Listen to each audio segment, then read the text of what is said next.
vous donner des ordres et je ne vous ai pas donné d'ordre, c'est différent. Ça veut dire que même si je peux vous donner des ordres, je ne l'ai pas fait pour le moment. Donc pour le moment, lâchez-moi les baskets.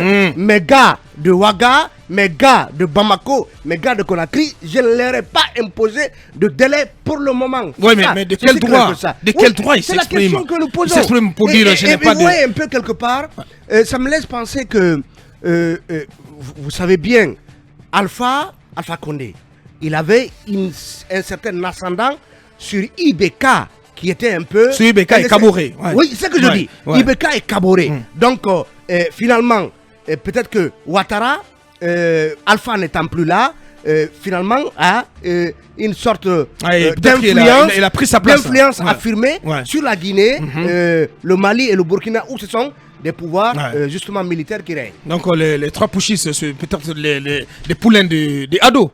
Allez-y, cabinet.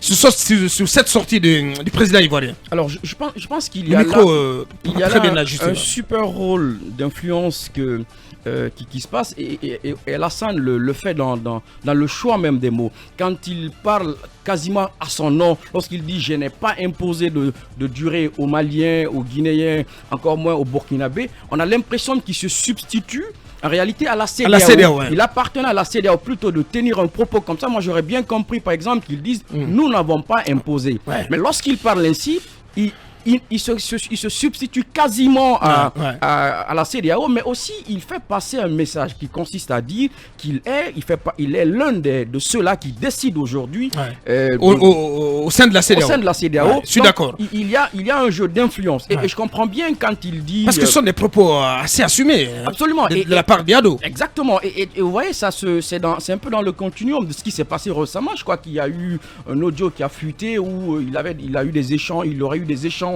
avec quelqu'un au Mali.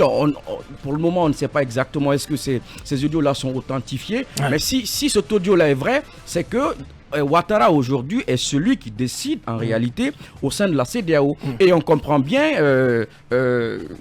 c'est exactement la même réaction qu'il a eue lorsque une délégation de la transition, plutôt de la junte malienne, est passée à Abidjan. Il leur a dit mais attention, ce que vous donnez là, c'est pas raisonnable. Donc vous voyez, il reste un peu dans cette posture de l'influent président de la CEDEAO.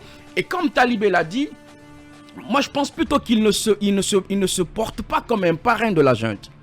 Je pense que Ouattara fait un peu dans une sorte de double jeu où il fait comprendre parce que quand vous lisez un peu sur l'interview, vous comprenez qu'il dit exactement qu'il y a des délais, des rigueurs auxquels tiennent plutôt les chefs d'État de la CEDEAO. C'est-à-dire que la question fondamentale, c'est une durée raisonnable. Donc quand il dit... Mais il n'en parle pas. Ah si, hein.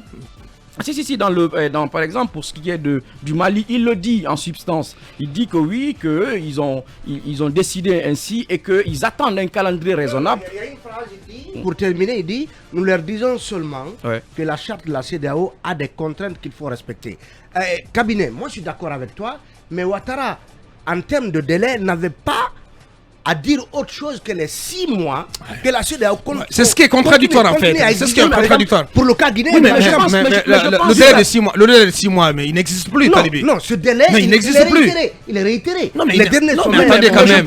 Non, attendez, il n'existe plus. Il faut que c'est en cela que la prochaine mission conjointe CEDEAO ONU est importante. Malheureusement, elle a été différée au 28 février prochain pour cause du calendrier du prix Nelson Mandela de M. Mohamed Kaba. Ça veut dire que lorsque cette mission viendra en Guinée à la fin du mois, elle va consister donc en une mission d'évaluation de la transition en cours en Guinée.